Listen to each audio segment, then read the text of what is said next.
Hello, friends.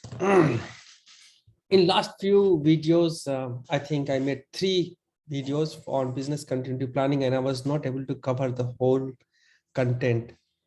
One of the reason was that I was trying to explain the mental picture which I perceived while reading the Cybex 9th edition book, and I was trying to explain in a documented way, like with the help of Apple Pencil and writing it down. It actually slowed the whole pace of explaining things.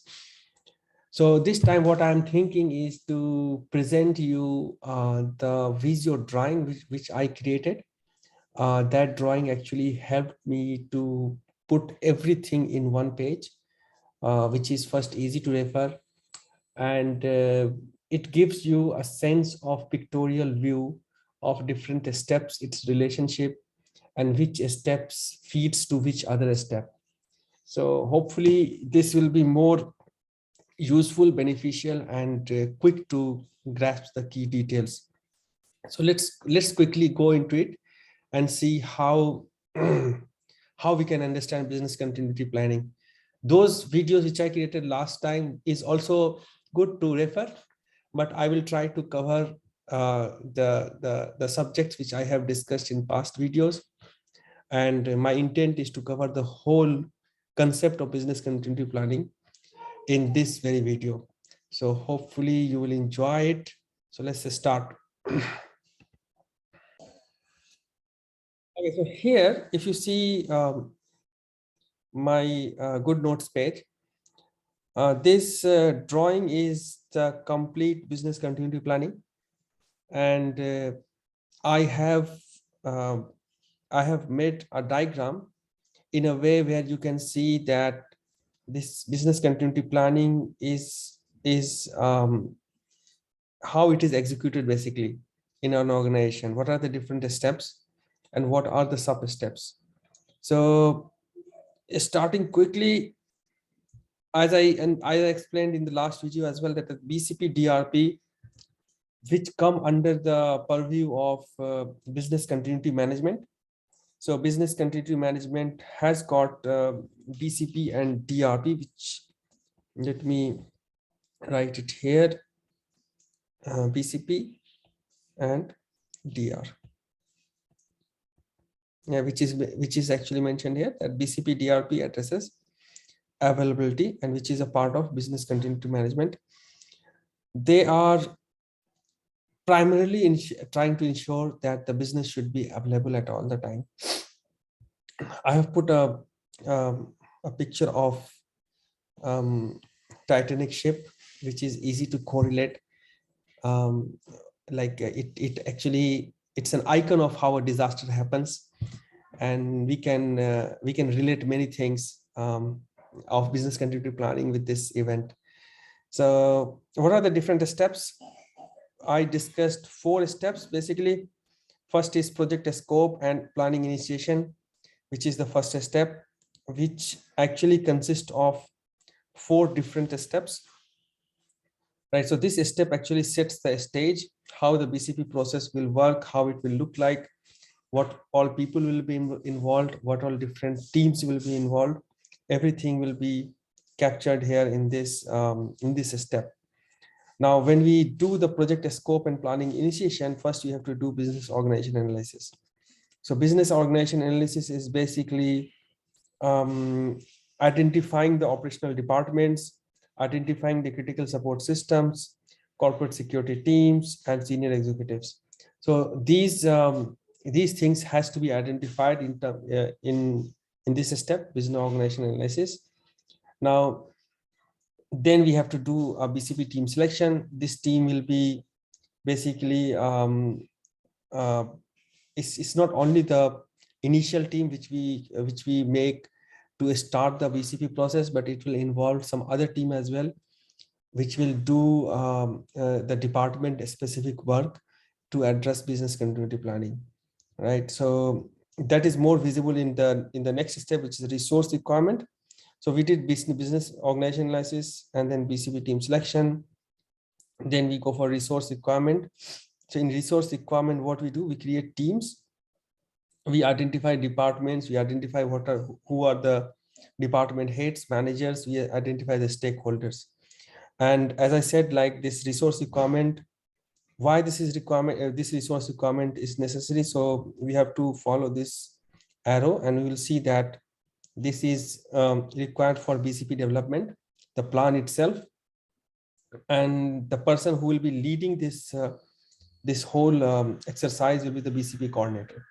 So what BCP coordinator will be thinking is that what resources are going to be used when we implement BCP or DRP. So this will be his prime question which he will be addressing. Now BCP development, and then we do BCP testing, training and maintenance. There also we require resources. It's not only people, it is the time allocation and budget as well. And then for the implementation. Now this step, once we finalize the resource requirement, then we have to also look into some legal and regulatory requirement from a compliance point of view as well, that whatever business continuity planning we are thinking of, it should not actually break any laws, local laws, government laws, or any established compliance rules which is necessary for our organization to work. So this is also necessary. So this is a stage one, project scope and planning initiation. It has got 1, 2, 3, 4 steps here. And we should know that these are the steps which are required here. Now, if you see here that there are some documents which I mentioned here, like the first document is continuity planning goals. Second is a statement of importance and organization responsibility, a statement of urgency and timing. It's not necessary that you have all these documents. If you don't have these documents, your scoping and planning is incomplete. But this is something which is in some form, it actually gets developed when we exercise this step, right? So this also we have to keep in mind. Now, once we complete this project scope and planning initiation, what we have a documented BCP process which we will be executing, and we have the endorsement from senior managers. So we have got BCP policy documented plus approved. If you see here, this whole arrow which starts from here goes to step 1, and it circles all around, complete everything, and then it actually goes to business impact assessment. So here BCP policy is documented and it is approved. Now, based on this policy documented, what we are going to do is BIA. In BIA, I have put heart and mind here. It's just a reference to know that business impact assessment is qualitative and quantitative as well. So it's nothing like all qualitative is from the heart or quantitative is from the mind. Basically, in mind, we have left side and right side. I think right side is more creative, left side is more analytical, numerical. So it was more appropriate to put left side and right side mind picture here. But I just put heart and mind just to make it like in Hindi and Urdu, we say that हम दिल से सोचते हैं, कभी दिमाग से सोचते हैं. So qualitative is the gut feeling, where we don't have numerical figures. Like our decision is not based on the data. Basically, it's based on the experience, which is more subjective in nature. And quantitative is basically where we apply our all numerical calculations and everything in arriving at a conclusion. So business impact assessment is actually both. It's a qualitative and quantitative. And so this will be clear if we see the detailed steps in business impact assessment. What we do, we first like,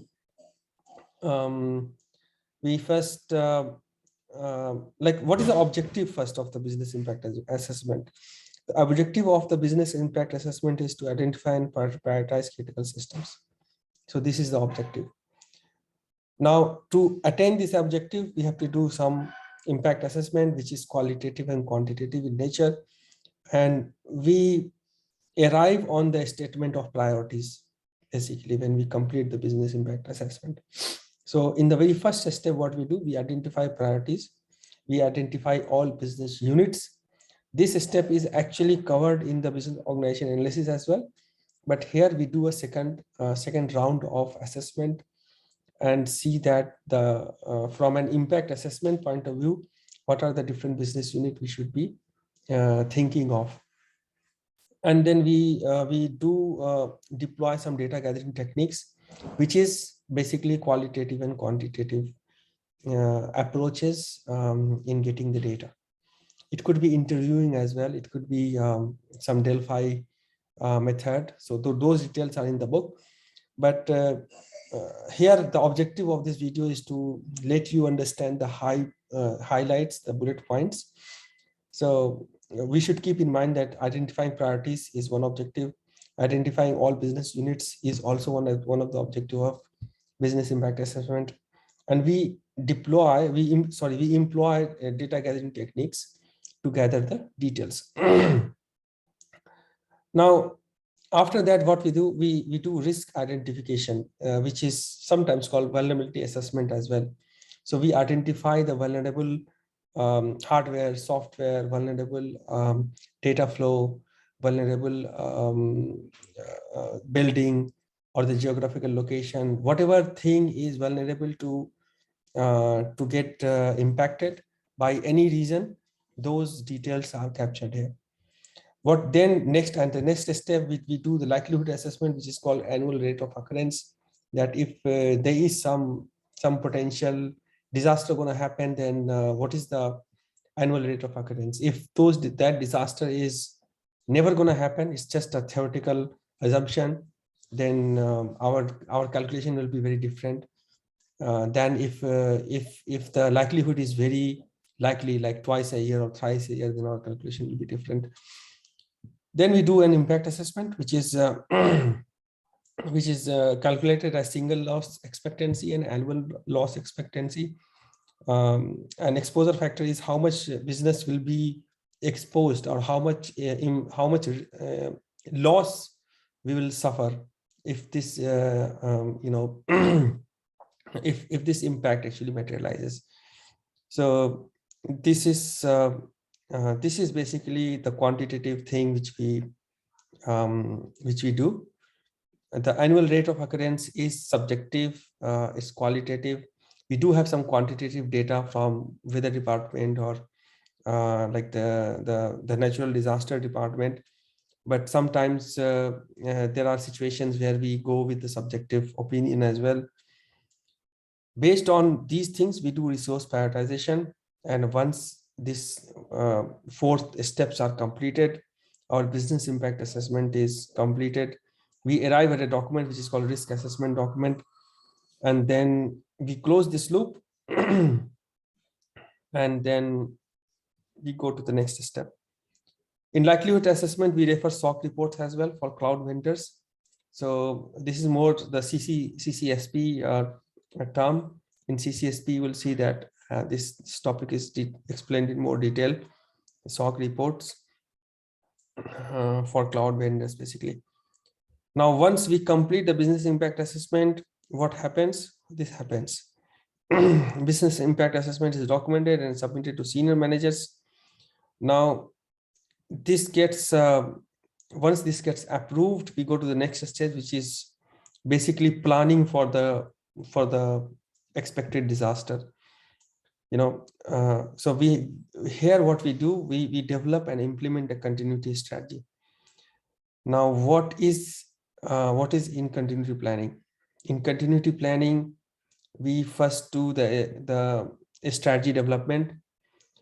In business impact assessment, there will be a list of risks which will be presented. Then we actually take a decision that which risk we have to accept, which risk we have to mitigate, which risk we have to transfer. So those kind of decision we take here in a strategy development. And then based on this, we do the provisioning and processes. Like there will be some risk which we will be we'll say that no, we don't consider this, we just accept this risk.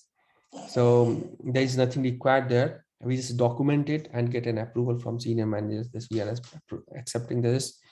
But at times we will be mitigating the risk. So to mitigate the risk, we may need to buy some hardware, or we may need to buy some offsite facility or do something. So those kind of things are covered in provisioning and processes. So basically, on a high level, we talk about either people or infrastructure. So in people, we basically go for building and facilities, hardening provision, alternate site, cold site, warm site, those kind of consideration. And in infrastructure, we do physical hardening, redundancy, those kind of things. So once this is done, then what we get BCP design and plan completed and documented. This is a bit of a semi-technical document which talks a high-level strategy of the presented risk, how we are entertaining those risks, how we are accepting, mitigating, transferring. Those kind of decisions will be there in this document, and this document will be ready for further implementation basically. So once this is ready, it will be going to the different department heads, endorsed by the senior manager for implementation. So of course, the first step is plan approval. The plan has to be approved. It has to be, then it will go to the implementation. Implementation will be a long process where we'll be doing like the testing, the test and development implementation, and then production implementation. And then we actually train and educate our team who actually supports the business, and everything is getting documented. So this is how the approval implementation part actually matures. Then we have some calendar activity for maintenance of BCP activities, and then testing and exercise. So this thing, maintenance, awareness, and training, in SABIC's 930 edition, it's a different subheading, but in old books it's not there. So that's why I have put it in a gray box here. There's something called vital record programs. Vital records programs is the bare minimum set of information which is required in order to business to sustain in a very heavy disaster. Like if everything is gone, what is the most critical thing which we need for business to start from the scratch? So that kind of document is vital record program, which is a part of BCP documentation.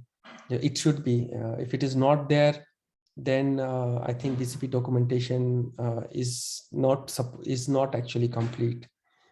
So this is how the whole BCP process completes.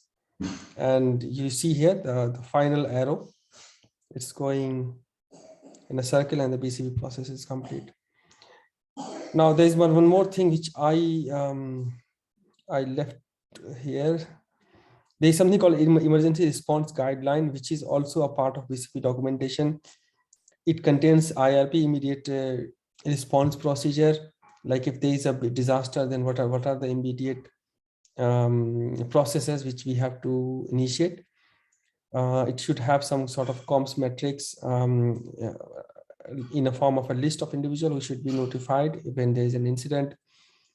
And the secondary response procedure, like once we are on the way to solve a problem, what are the secondary responses we will be considering of. So this is something which is required for BCP, and that's the whole process. I think with this video, you will get an idea of how BCP looks like, and what are the key topics you need to further go and refer in the book. So hopefully you enjoy the video.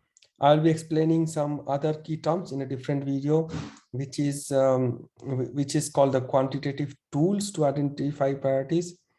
Remember, I talk about qualitative and quantitative methods in business impact assessment here. So in quantitative, there are some key terms which we should know while we are doing the business impact assessment. So if you see here, there's a dotted line I have put from BIA, where I said that we will be doing identifying priorities and data gathering techniques.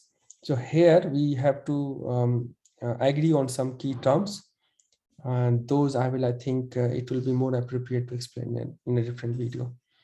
I hope you enjoyed this video, and thanks for watching it. Thank you. Have a nice day. Bye.